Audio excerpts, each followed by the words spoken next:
BingX, a trusted global crypto exchange. Trade spot, futures, or copy top traders easily.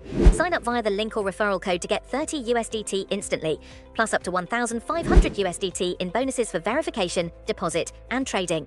Revealed, Labor Council exploits legal gap for evictions despite parties' promises. In a surprising turn of events, a council run by the Labour Party is reportedly leveraging a legal technicality to issue no-fault evictions to dozens of families, a move that starkly contrasts with a key manifesto pledge made by Labour leader Keir Starmer to abolish such practices. The promise to scrap no-fault evictions immediately was a cornerstone of Labour's platform leading up to their 2024 election victory. However, over a year later, the promised flagship renters' rights bill has yet to become law, leaving tenants vulnerable.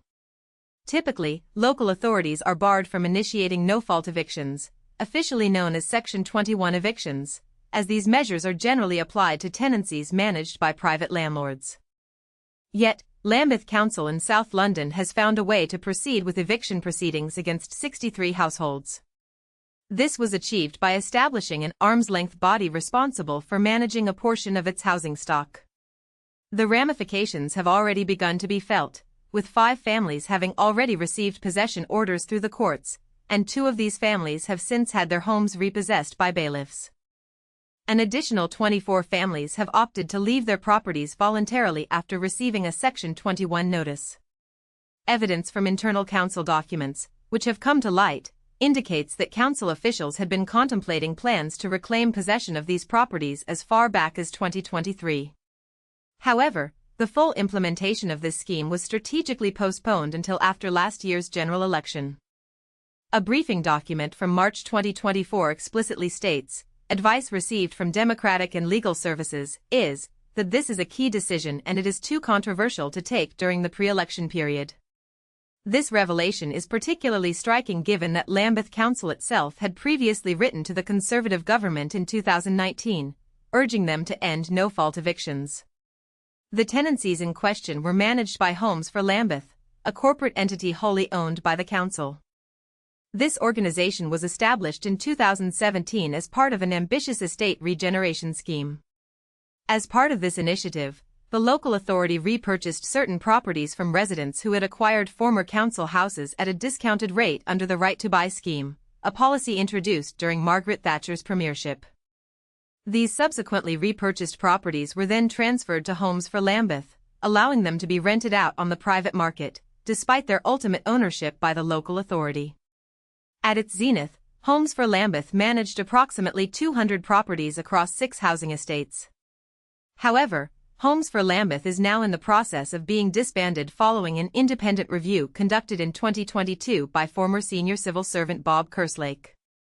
The review highlighted concerns regarding poor performance and recommended that the management of the Homes for Lambeth properties be brought back in-house to enhance operational efficiency. Approximately 100 of these homes were vacated by tenants prior to the issuance of eviction notices. The council is now pursuing legal avenues to regain possession of the remaining properties, citing an urgent need to address the housing crisis within the borough, including providing temporary accommodation for vulnerable families who have been made homeless. Despite the council's actions, some residents have attempted to challenge the evictions in court. However, in June, a judge ruled that existing legislation does not prohibit councils from establishing subsidiary companies to issue private tenancies. Jules Zakalska, a 27-year-old who received a Section 21 notice in April, has emerged as a leading figure in advocating for the affected residents. She has spoken out about the devastating impact of the evictions, describing how some individuals have been pushed to the brink of suicide due to the immense stress. Zakalska herself, along with her partner July Kalazuska, 24, has experienced severe mental health challenges stemming from the threat of repossession. A university social sciences student, Zakalska has lived in the Clapham property for 3 years. She, who is autistic and suffers from fibromyalgia, a chronic pain and fatigue condition, expressed deep trauma at the prospect of being moved into temporary accommodation. She stated, "Lambeth just doesn't care. It says it wants to provide housing for the most vulnerable people, but if it makes us homeless, we will become those people. They have created this issue and traumatized us. It's not right. I'm struggling. Who wouldn't be, with the prospect of becoming homeless? It's taken over my life. A spokesperson for Lambeth Council offered a perspective, acknowledging the difficult choices involved in addressing the plight of nearly 5,000 vulnerable homeless families in the borough, many of whom are housed in substandard temporary accommodation. The spokesperson stated, "To do nothing would ignore their plight.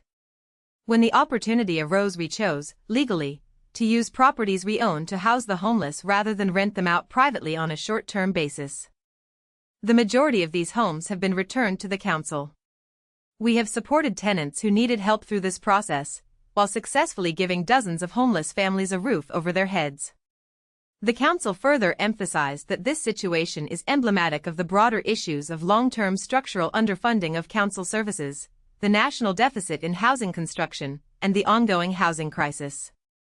They highlighted the high cost of housing in Lambeth and Inner London as a significant driver of deprivation, an issue they are actively communicating to the government. Responding to the situation, a spokesperson for the Ministry of Housing, Communities and Local Government commented, "We need to do everything we can to support people out of homelessness, and we are open to new approaches on this. We are spending £1 billion on homelessness and building 1.5 million homes, so we can tackle the housing crisis we inherited and help councils like